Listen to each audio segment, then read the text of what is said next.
Bonjour à tous, bienvenue sur notre chaîne Rue de l'Hygiène. Aujourd'hui, je veux essayer de vous donner les clés pour bien choisir votre frange fibre.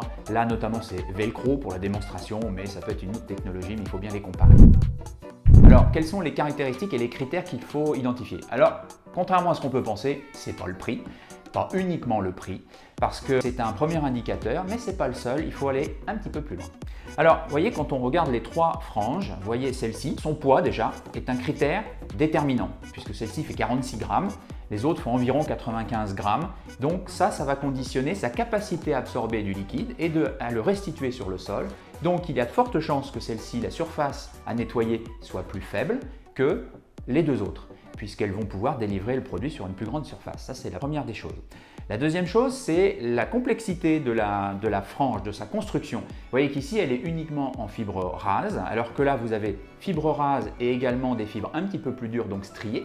Là, vous avez ça également, rase et striées, mais vous avez en complément des fibres longues qui ont une fonction, bien évidemment. Souvenez-vous, une frange s'utilise toujours dans le sens marche avant, et on ne fait pas de marche arrière avec ce produit-là. C'est pour ça que ici, vous avez cette fonction de fibre longue va améliorer l'efficacité par rapport aux deux autres.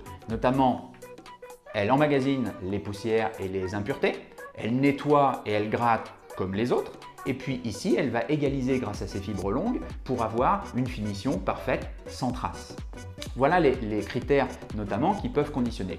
Le dernier critère, c'est la qualité des fibres également, puisque plus la qualité des fibres sera bonne, plus vous pourrez conserver votre produit en bonne condition malgré un nombre de lavages important. On peut considérer qu'à 500 lavages, celle-ci ne perdra pas son efficacité. Vous pourrez aller à 500 lavages, bien évidemment, avec celle-ci, mais elle va se dégrader. Donc quand on dit se dégrader, elle va perdre de la matière, donc être moins efficace sur une surface petit à petit de plus en plus petite. Et on va arriver in fine à ce genre de qualité-là, tout simplement, au bout de 500 lavages. Voilà. J'espère que ces éléments vont vous aider à faire votre choix. Souvenez-vous, il n'y a pas que le prix, retenez bien ça. Et je vous dis à bientôt. N'hésitez pas à nous liker, à nous suivre sur notre chaîne Rue de l'Hygiène. Et je vous dis à très vite.